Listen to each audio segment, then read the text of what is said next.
بسم اللہ الرحمن الرحیم۔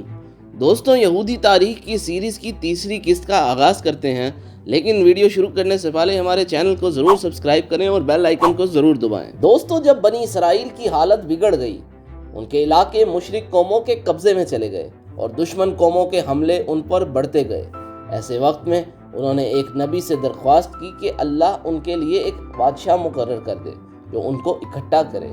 اللہ تعالیٰ نے حضرت طالوت کو ان کا بادشاہ مقرر فرمایا۔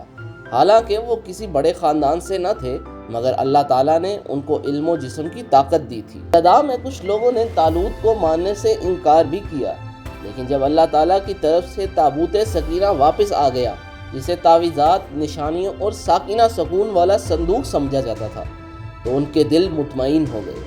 یہ تابوت ان کے لیے بڑی اہمیت رکھتا تھا اور اللہ کی طرف سے رحمت کی علامت بھی تھا۔ پھر حضرت طالوت کی قیادت میں ایک فوج تیار ہوئی جو ایک منظم فوج تھی، جس میں سے ایک نوجوان حضرت داؤد علیہ السلام بھی شامل تھے۔ میدان جنگ میں دشمنوں کے بڑے سردار جالوت کو حضرت داؤد علیہ السلام نے نہایت شجاعت سے قتل کیا۔ اللہ تعالیٰ نے ان کو بعد میں نبوت بھی دی اور بادشاہی بھی عطا فرمائی۔ ان کی حکومت میں انصاف، حکمت اور اللہ کا خوف عام تھا۔ جب حضرت داؤد علیہ السلام کے بعد ان کے بیٹے حضرت سلیمان علیہ السلام بادشاہ بنے، جو نہ صرف نبی تھے بلکہ ایک عظیم حکمران بھی، اللہ تعالیٰ نے انہیں ایسی بادشاہی دی جو کسی اور کو نہ دی۔ جنات، جانور، ہوائیں سب ان کے تابع تھے۔ انہوں نے بیت المقدس کو تعمیر کیا اور وہاں اللہ کا گھر ہیکل بنایا، جو عبادت کا مرکز بن گیا۔ حضرت سلیمان علیہ السلام کے انتقال کے بعد بنی اسرائیل میں اختلافات اور دنیاوی خواہشات نے زور پکڑ لیا۔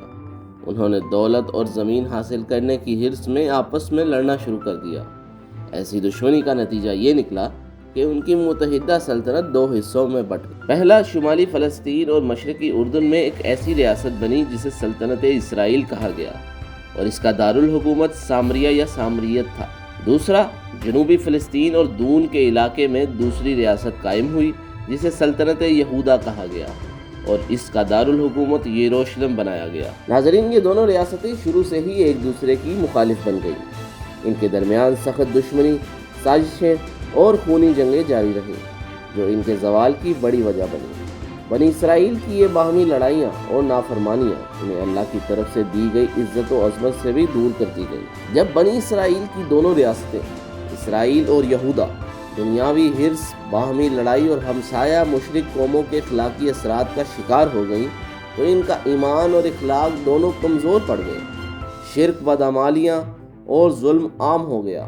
حضرت الیاس علیہ السلام نے ان کو اللہ کی طرف بلانے اور بدعمالیوں سے روکنے کی پوری کوشش کی، لیکن قوم نے انبیاء کی بات نہ مانی۔ پھر اللہ تعالیٰ نے اس نافرمانی پر بطور عذاب آشوری قوم کو مسلط کر دیا۔ 9ویں صدی کے آغاز سے ہی آشوریوں نے ان پر حملے شروع کر دیے، جو بتدریج شدت اختیار کرتے چلے گئے، یہاں تک کہ آشور کے بادشاہ سارگون نے سامریہ پر حملہ کر کے اسے تباہ کر دیا اور سلطنت اسرائیل کا خاتمہ کر دیا۔ اسرائیلی باشندوں کو گرفتار کر کے جلا وطن بھی کر دیا، اور یوں پہلی بڑی سزا واقع ہوئی۔ اس کے بعد جنوبی سلطنت یہودا بھی ان حملوں کی زد میں آ گئی۔ اس کے کئی علاقے تباہ ہو گئے، اگرچہ مکمل تباہی سے بچ گئے، مگر یہ سلطنت بھی ان کے تابع ہونے پر مجبور ہو گئی۔ اس پہلے فساد کے بعد بھی جب بنی اسرائیل نے سبق نہ سیکھا اور دوبارہ اللہ کی نافرمانی، ظلم، شرک اور اخلاقی پستی میں مبتلا ہو گئے، تو اللہ تعالیٰ نے ان پر دوسری قوم کو بھی مسلط کر دیا، اور یہ تھی بابلی قوم، جس کے بادشاہ کا نام تھا بخت نصر۔ 587 قبل مسیح میں بخت نصر نے ایک زبردست حملہ کیا۔ اس نے یروشلم، بیت المقدس کو مکمل طور پر تباہ کر دیا۔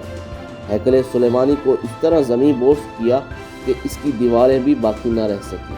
پورے شہر کو جلا کر راکھ کر دیا اور سلطنت یہودا کے تمام بڑے شہر برباد کر دیے۔ بنی اسرائیل کی ایک بڑی تعداد کو قید کر کے جلا وطن کر دیا۔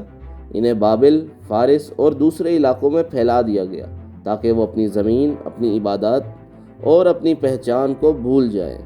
یہ ان کے لیے اللہ تعالیٰ کی طرف سے بڑی سزاؤں میں سے ایک سزا تھی۔ لیکن اس سب کے باوجود بھی کچھ لوگ جو نیک دل اور انبیاء کے ماننے والے تھے وہاں رہ گئے۔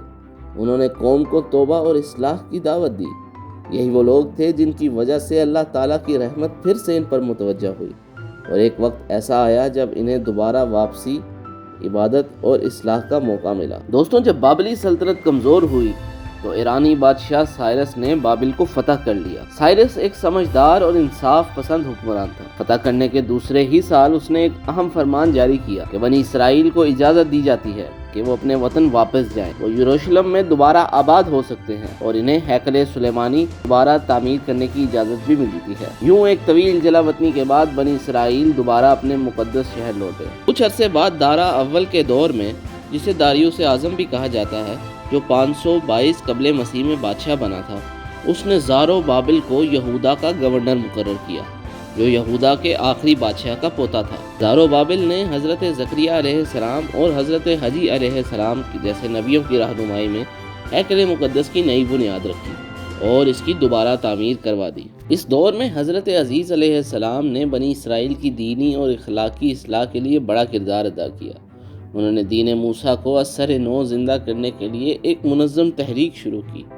حضرت عزیز نے یہودی قوم کے نیک اور خیر خواہ افراد کو ہر طرف سے اکٹھا کیا اور ایک مضبوط دینی نظام قائم کیا۔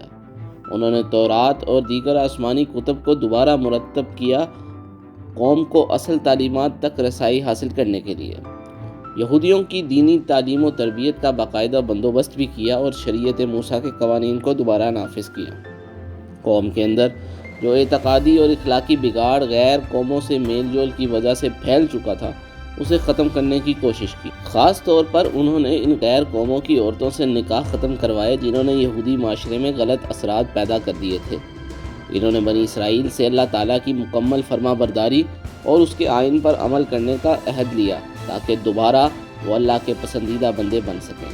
یوں تقریباً 150 سال بعد بیت المقدس نہ صرف دوبارہ آباد ہوا بلکہ یہودی قوم کی دینی، اخلاقی اور تہذیبی مرکزیت کا مقام بن گیا۔